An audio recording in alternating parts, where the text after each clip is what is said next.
Amados hermanos y amigos, sean todos bendecidos en el nombre de nuestro Señor Jesucristo. Les saludamos con gran afecto y les invitamos a compartir la palabra del Señor. Les ruego me acompañen a leer, por favor, Evangelio de Lucas, capítulo 9, hermanos. Lucas, en el capítulo 9, por favor, entre el versículo 28 y el versículo 32. Lucas capítulo 9, verso 28 al 32. Leo en el nombre del Señor Jesucristo. Aconteció como 8 días después de estas palabras, que el Señor tomó a Pedro, a Juan y a Jacobo y subió al monte a orar. Y entre tanto que oraba, la apariencia de su rostro se hizo otra, y su vestido blanco y resplandeciente. Y he aquí 2 varones que hablaban con él, los cuales eran Moisés y Elías, quienes aparecieron rodeados de gloria y hablaban de su partida, que iba Jesús a cumplir en Jerusalén. Y Pedro y los que estaban con él estaban rendidos de sueño, mas permaneciendo despiertos, vieron la gloria de Jesús y a los 2 varones que estaban con él. Amén. Amén al Señor, amén al Señor.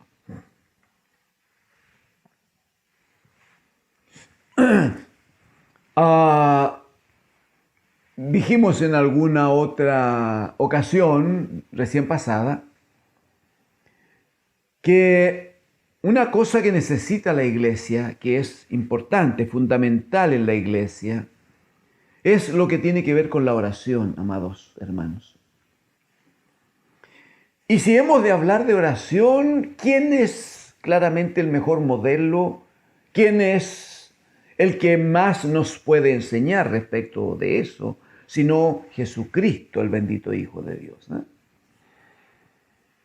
Observamos o observaremos en este pasaje que hemos leído recientemente, en que se produce este hecho que es tan singular, que es tan hermoso, y que luego el apóstol Pedro va a hacer una referencia muy interesante ya en la segunda carta que envía a la iglesia. Se ha dado por llamar este tiempo precisamente como la transfiguración de Jesús, ¿no?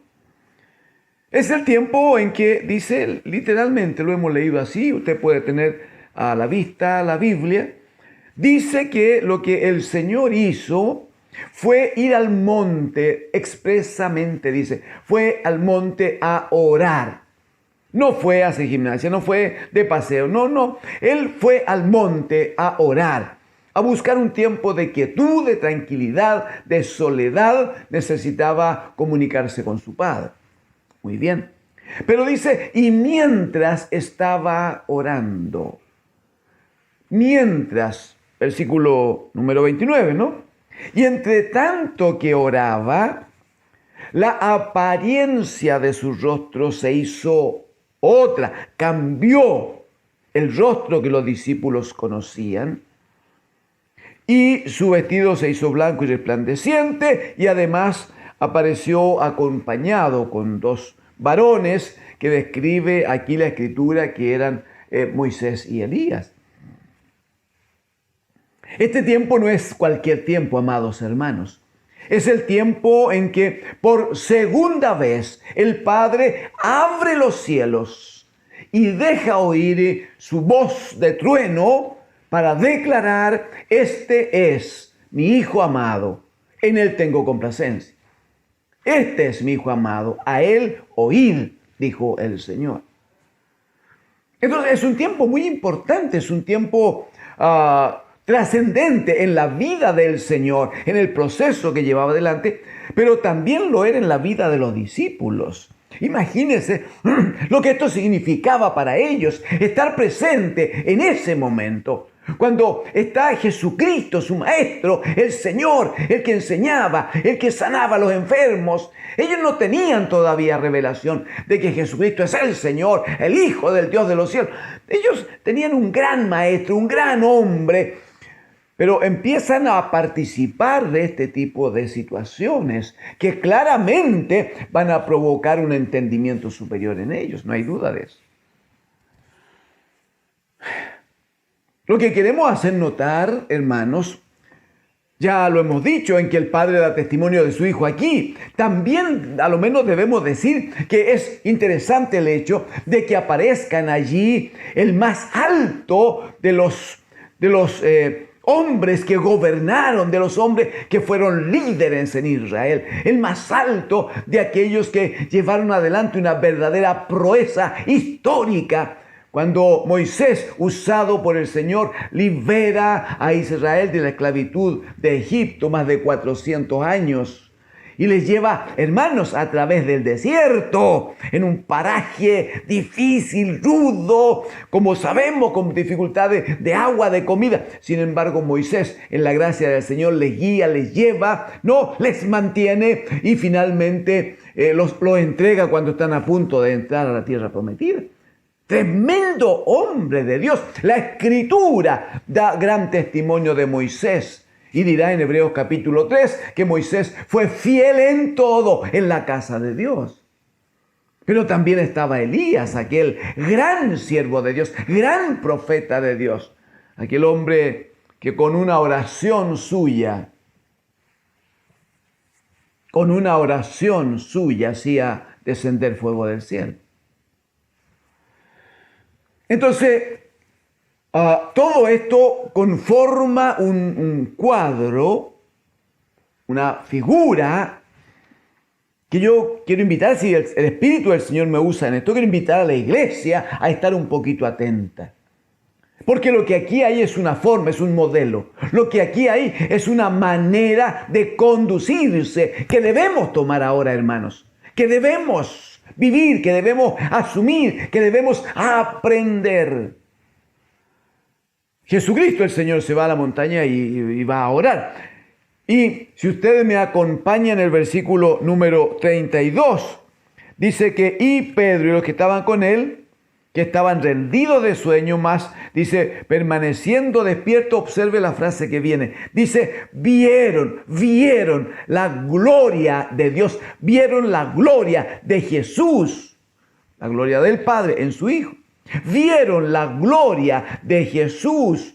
No pierda de vista Hebreos capítulo 1, verso 3, que Él, dice la Escritura, que es el resplandor de su gloria y la imagen misma de su sustancia. Él es el resplandor de la gloria de Dios. Solo que aquí Pedro, Juan y Jacobo pudieron observar, pudieron ver, dice, manifiestamente, no toda la gloria del Señor, pero una parte de la gloria de Cristo, el bendito Hijo de Dios. Cuando Pedro hace referencia a este hecho, solo voy a leer un texto allí, en 2 de Pedro capítulo 1, 2 de Pedro 1, 17, Pedro lo dice de esta manera. Pues cuando Él, está hablando de Jesús, pues cuando Él recibió de Dios Padre honra y gloria, o sea, la gloria que Pedro, Juan y Jacobo ven aquí, gloria de Jesús, es una gloria que el Padre le ha asignado. Amén. Es el Padre el que está mostrando a su Hijo. Es el Padre el que está dando destellos de la verdadera gloria de Dios en su amado Hijo. Entonces Pedro dice, pues cuando Él recibió de Dios Padre honra y gloria, le fue enviada de la magnífica gloria una voz que decía, este es mi Hijo amado en el cual tengo complacencia. Entonces, algunas cosas que quisiéramos hacer notar, hermanos amados, aparte de que Quisiéramos quedarnos un poco, quisiéramos hablar un poquito más de Moisés, un poquito más de Elías. Moisés era un hombre que cada día que necesitaba de Dios, él se iba atrás de una roca o se iba al desierto y oraba a Dios, invocaba el nombre del Señor y el Señor le atendía y le respondía. Siempre lo hizo el Señor. Y de Moisés la Escritura dice que fue un hombre fiel en toda la casa del Señor. Ya hemos hablado de Elías, era un hombre que oraba al Señor. Era un hombre que abría los cielos. Era un hombre que cerraba los cielos a causa de su oración. Entonces, es interesante el hecho, y allí quisiéramos detenernos un poquito, que Dios el Padre muestra la gloria de su Hijo. Ese es el punto. Muestra la gloria de su Hijo, pero no en cualquier momento, no en cualquier circunstancia, sino cuando Jesús se apartó al monte a orar. Y dice, y mientras Jesús oraba, se produce toda esta transformación, se produce este hecho extraordinario, que claramente es una manifestación del poder de Dios el Padre y la identificación con su amado Hijo. Pero se produce, amados hermanos, en los tiempos de oración. Es lo que quisiéramos compartir hoy, si podemos, por la gracia del Señor. Claramente para Jesucristo el Señor, la oración no era una simple comunicación. Esperamos alcanzar a ver algo hoy.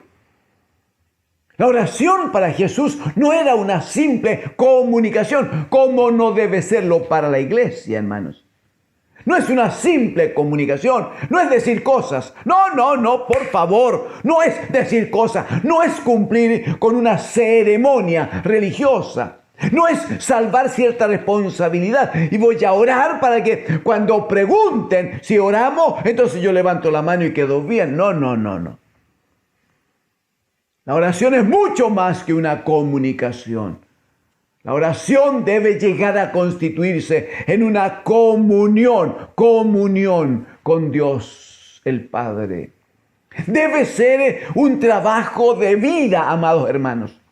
Debe ser una vida ofrendada delante del Señor. Mire, la oración es mucho más que un hecho ocasional. Es mucho más que unos pocos minutos delante del Señor. Es mucho más que eso. Es tener comunión con Dios el Padre en su Espíritu Santo. Eso es oración. Es estar en Él. Es estar con Él. Es estar bajo su gobierno y autoridad. Es estar dispuesto a oír su voz. Es poder, como dijo el Señor Jesucristo, mis ovejas oyen mi voz y me siguen. Es estar atento, es poder discernir. Eso es oración. Poder discernir cuando me habla el Padre por su Espíritu. Y cuando escucho otra voz que es una tentación del maligno y que debo desechar. Es estar entonces en el Espíritu del Señor. Mire, por favor, si usted quisiera acompañarme, primera de Tesalonicenses, capítulo 5, primera de Tesalonicenses, capítulo 5, le ruego.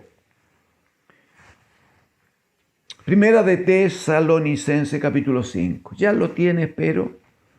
En el versículo 15 dice, mirad que ninguno pague a otro mal por mal. Antes, por favor, me importa que usted me acompañe en administrar correctamente las instrucciones que aquí están dadas en relación al tiempo. Eso es lo que queremos ver. Entonces, mirad que ninguno pague a otro mal por mal. Antes dice, seguid, ¿cuándo? Seguid siempre lo bueno unos para con otros y para con todos. Seguir siempre. O sea, dice que esto de estar en comunión con el hermano, con lo otro, es una cosa permanente. Versículo 16 dice, estad siempre gozosos. O sea, el gozo del Señor, está diciendo, debe ser tan permanente que va más allá de ciertos problemas, ciertas dificultades, alguna falta de plata, algún estado de enfermedad momentáneo. El gozo no debería faltar porque el gozo está ligado a la salvación del alma, como dice la Escritura en el Salmo 51. Muy bien. Estar entonces siempre gozosos. Antes había dicho, seguir siempre lo bueno. Versículo 17, orad sin cesar. Miren el contexto en que está dicho. En un contexto de que debe hacerse siempre. Dice orad sin cesar. Es no dejen de orar, no reposen, sin cesar. Miren el versículo número 18. Dad gracias en todo. ¿Qué es en todo, hermano? Sí, las cosas buenas, no hay duda, pero también las otras. Cuando tenemos gozo hay que dar gracias siempre, pero cuando lloramos también hay que aprender a dar gracias al Señor. Dad gracias en todo, porque debemos reconocer que lo que nos pase, lo que vivimos, esta es la voluntad de Dios para con vosotros en Cristo Jesús. Entonces, si entendemos que la instrucción apostólica aquí es que se haga siempre como forma de vida, y en esa forma de vida dice orad sin cesar, lo que está diciendo entonces que la oración no es un simple procedimiento religioso. No, es un poco más que eso. Es muchísimo más que eso. Necesitamos crecer en esto, hermanos. Necesitamos avanzar en esto, amados. Necesitamos. Observemos un poquito cómo lo hace el bendito Hijo de Dios. Observemos un poquito. Si me acompaña a Marcos, capítulo 1, Marcos, capítulo 1, por favor. Marcos, capítulo 1, el versículo 35. Vamos a leer.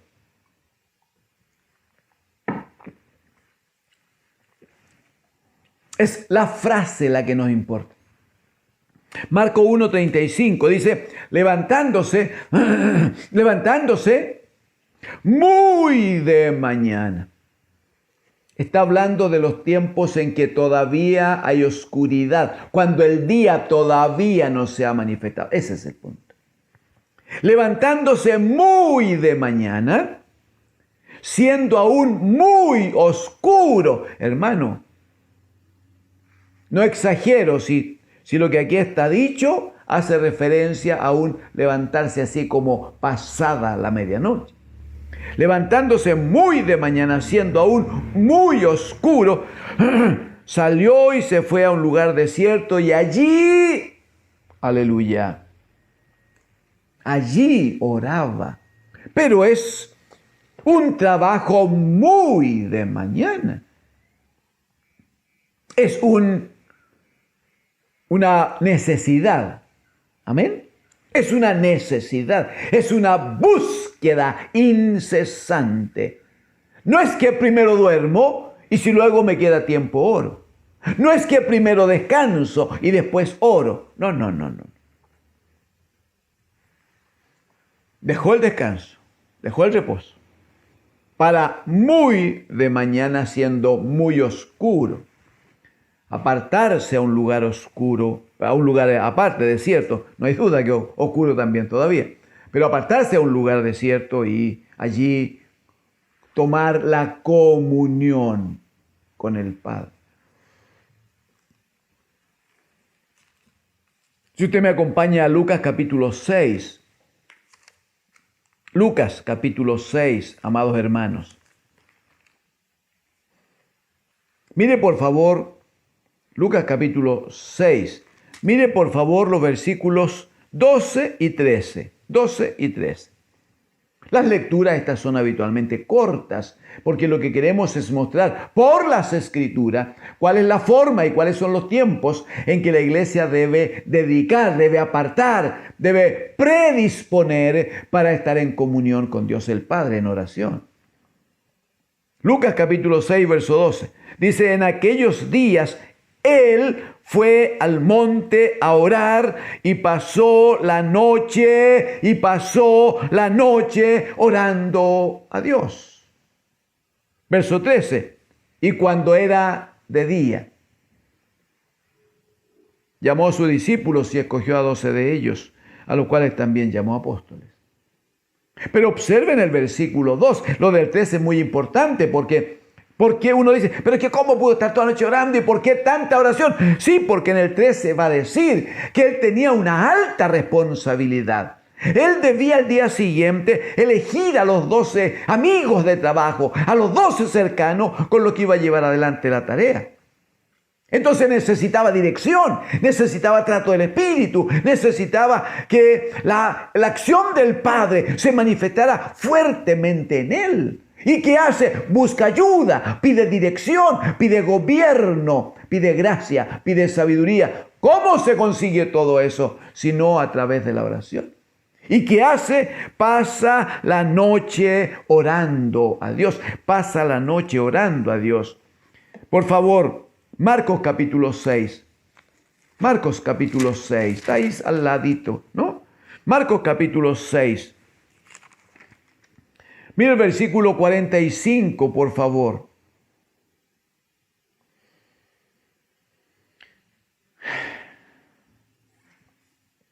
En el nombre del Señor. No enseguida, dice, hizo a su discípulo entrar en la barca e ir delante de él a Betsaida, en la otra ribera, entre tanto que él despedía a la multitud.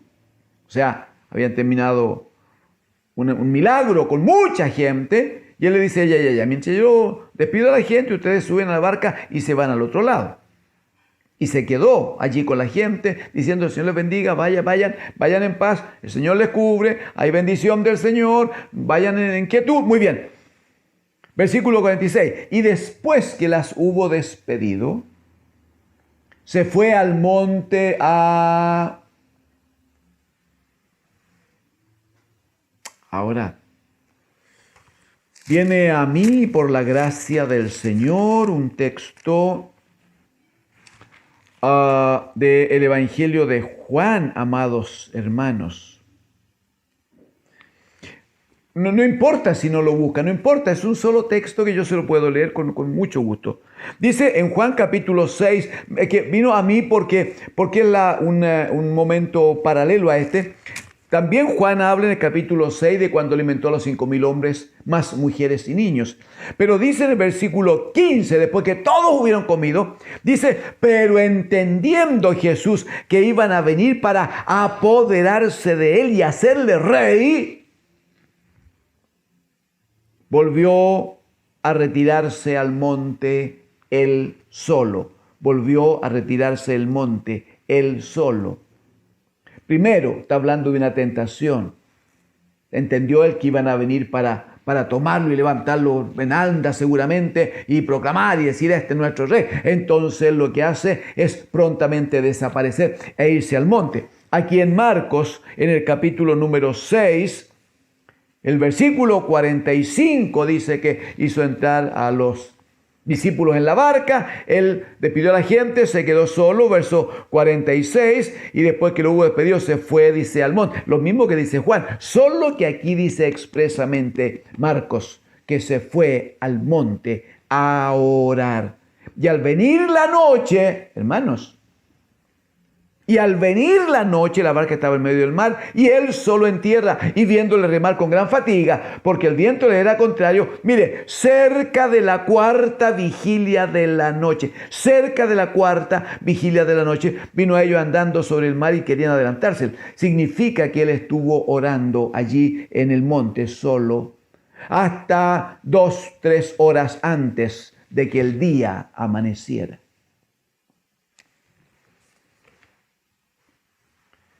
No hay duda que para Jesús la oración era muchísimo más que una simple comunicación.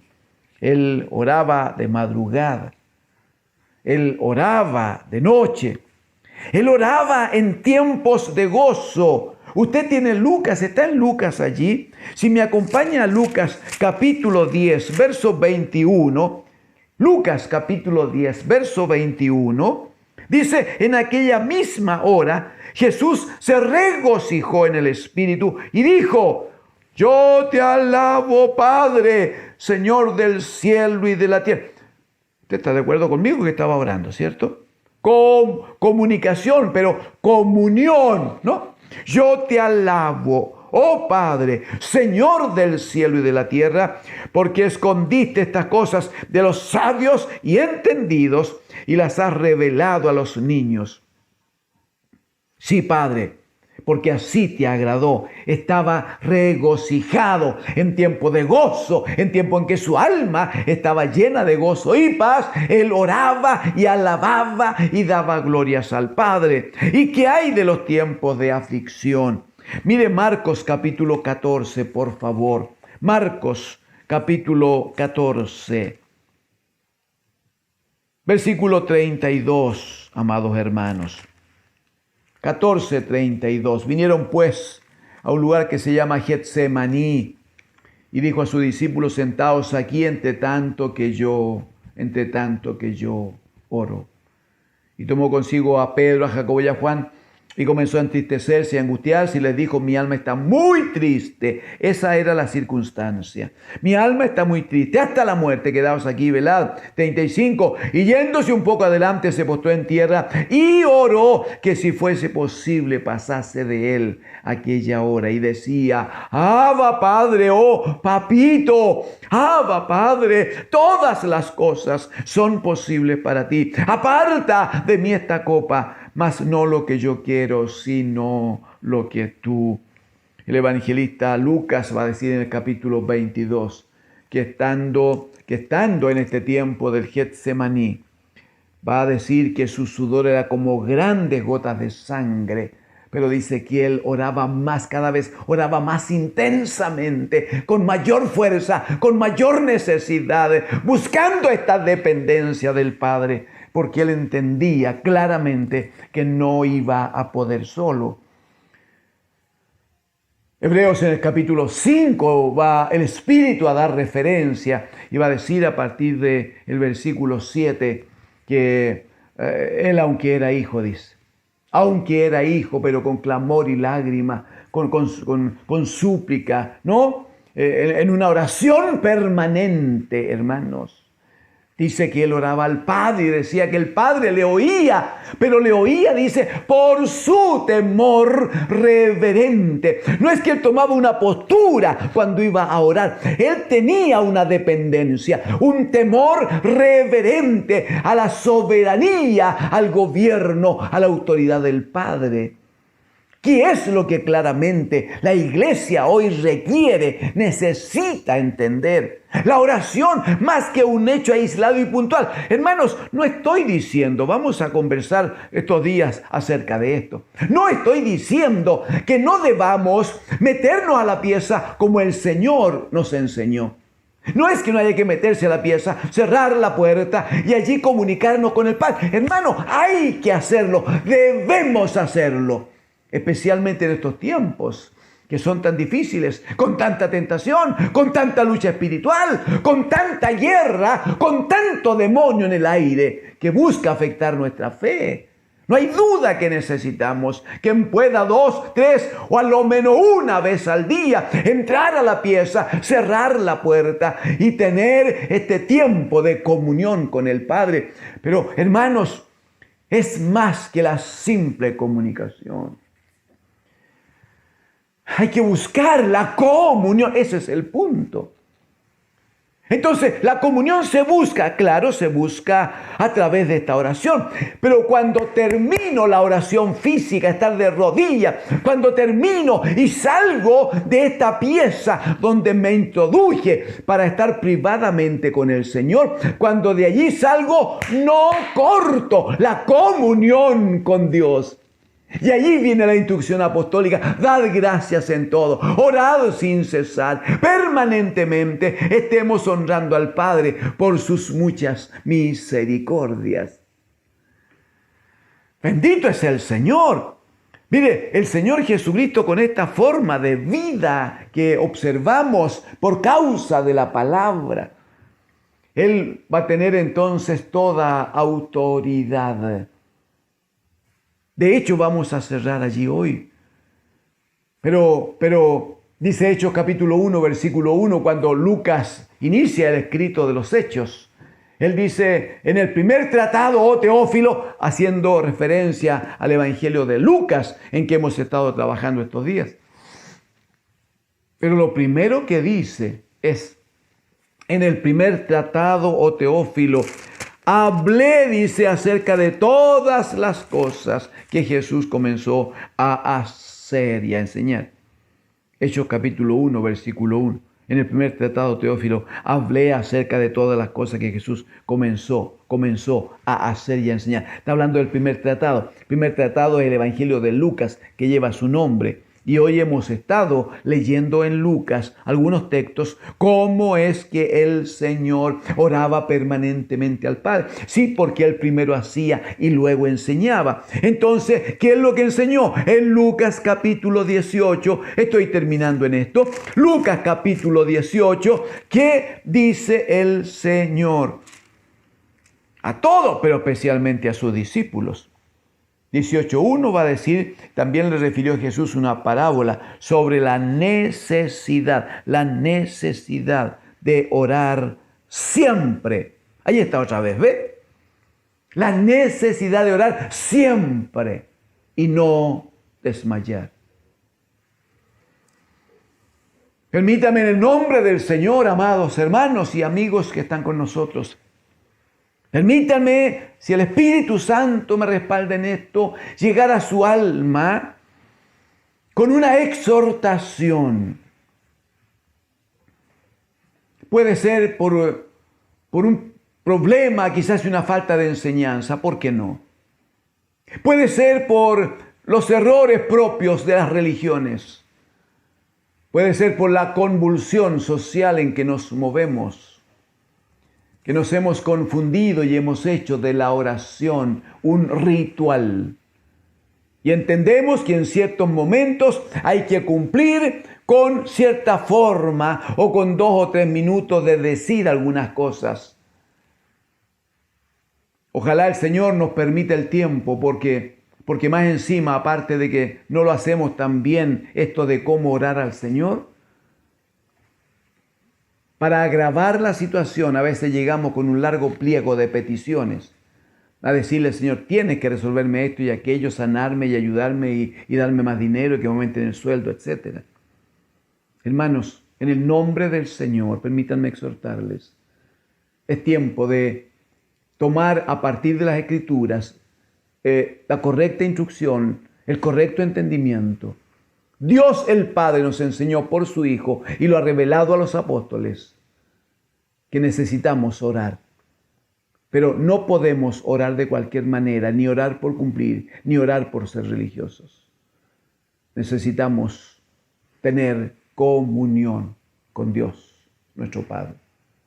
Pero esa comunión debe durar en nuestros tiempos, en los tiempos humanos, porque el tiempo de Dios es eterno. En nuestros tiempos necesitamos que esa comunión sea de 24 horas al día y de 365 días cada año que el Señor nos da. Ruego al Espíritu del Señor que ponga claridad en su alma, que sea bendecido, bendecida, hermana, que sean los jóvenes bendecidos, para que nuestros niños también aprendan ahora y aprendan correctamente, y en los tiempos que vienen ellos también sean muy bendecidos en la oración. En el nombre del Señor. Tomemos el modelo de Jesucristo, aprendamos y obedezcamos para que seamos una iglesia del Señor en victoria. Bendiciones en el nombre de Jesucristo el Señor. Amén.